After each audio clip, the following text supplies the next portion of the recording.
Relationship is a very, very important thing for the Lord. And I believe the Bible has given us a lot of guidelines as to how we have to go with relationship leading to marriage.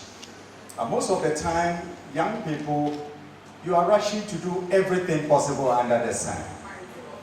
And most of the time, you get up and it lands you in a crash because you are in a rush. I have married this woman for close to 30 years now.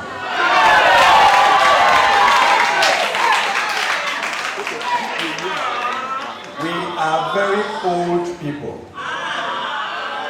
I'm heading towards 60 years.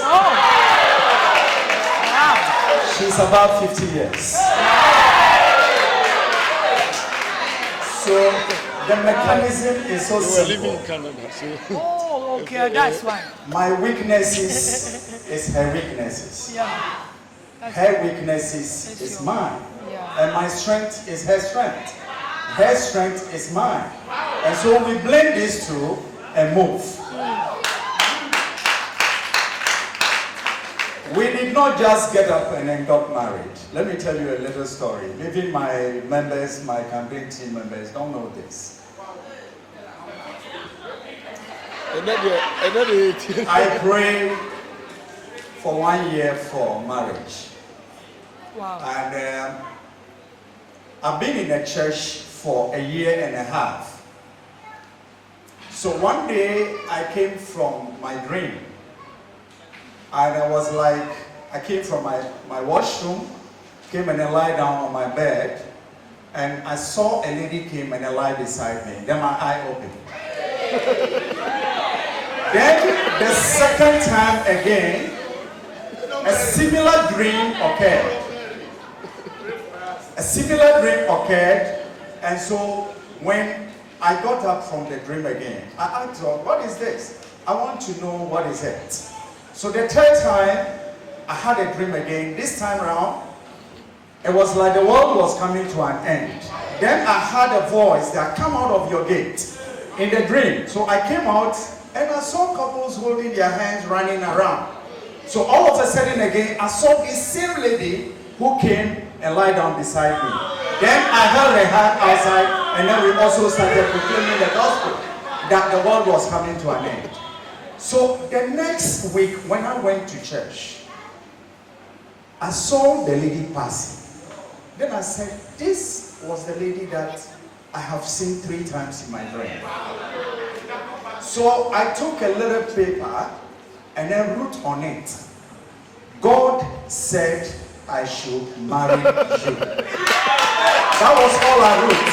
And I wrote under it my name, John. So I gave it to a little young lady, and then she gave it to her. The next week, we met, and then when we closed service, she came closer. Are you John? I said, yes. Are you the one who sent me those messages? I said, yes. Have you loved before? I said, yes, I have loved before. He said, I have not loved before. I said, I don't care. God says I should marry you. So she said, so what are you doing for life? And I told her. Then my private queen. Then that was where we started. And I asked her, so who are you also? And then she bowed down her head. And it was like she wants to cry. Then I said, what is it? Tell me. She asked me, when you came to the church the first day, 1.5 years, did you remember the dress you wore? Then I said, no. It said she saw me and she saw the dress that I wore. And she told God that she likes this man. Wow. If this man, listen, I just want to tell you that God is still in affairs of relationship. Yeah. Then she said, she told God that if this man is mine, that is 1.5 years plus. If this man is mine, Then one day he should propose to me. Yeah. She made that confession that day. Wow. Down a year and a half, here is the two of us. Wow. And that's how we got married. So everybody who knows Dr. Halm knows that I don't joke with my wife. That is why this political journey, everywhere I go, she's with me 24/7. So relationship is critical thing for God. It can be a great digging for you. You can bury yourself in it. You can also be liberated and become prosperous in relationship. So it's a decision that you need to talk through very well before you enter. And you don't need to be in a rush. Somebody's morning cannot be your morning. Somebody's afternoon cannot be your afternoon.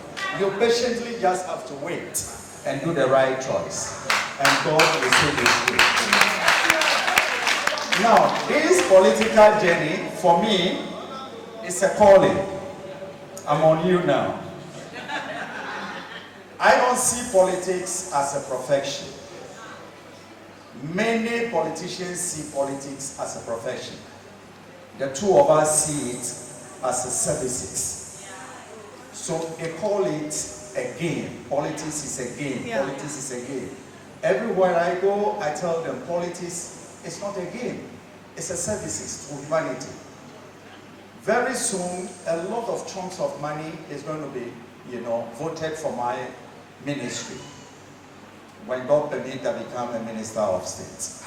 It means that I have responsibility to manage that money for what it has been meant for. And as much as possible also to promote society. So if indeed God is the one who had called me, why don't I sponsor you? For us to liberate this same youth that we want to save. So it is our responsibility to do that. So we are not in this business. We are medical doctors, the two of us. Ah, All right? that's a good one. We have our clinics running in this country. One in Tema and one in Accra here. She's a gynecologist. So we are medical doctors. We have our profession. So we can't call politics a game. Whilst we do medical practice as a profession. No, and as a service. No, we can't do that. So we are not in this game to go and amount wealth for ourselves. No, far from that. That is the reason why when we came down to Ghana, still now we have our charity foundation named like Deliham Charity Foundation. And we take on with a lot of activities to promote a lot of activities in this country. So I'm assuring you that for me, when I'm in Parliament, I'm still going to come here. Reverend is my own friend. And I'm going to come here. Whatever sponsorship it takes for us to sponsor the church or reduce youth programs, we will do that. We will do that. Thank you. So the idea is to let the youth develop in knowledge and wisdom. Thank you. And so why don't we do that? So we see this journey as a ministry. Just as we see our medical practice as ministry. In fact, when you come to my clinic, you will not like to go to any doctor again. Because we do things out of our heart. We don't just do things because we want to amount wealth. No. We know that whatever it takes for the Lord to bless you, you just give out your best. And God will cause the increase. Thank you. So ladies and gentlemen, we are here with you again. The election that we are going to, I call it second independence for Ghana.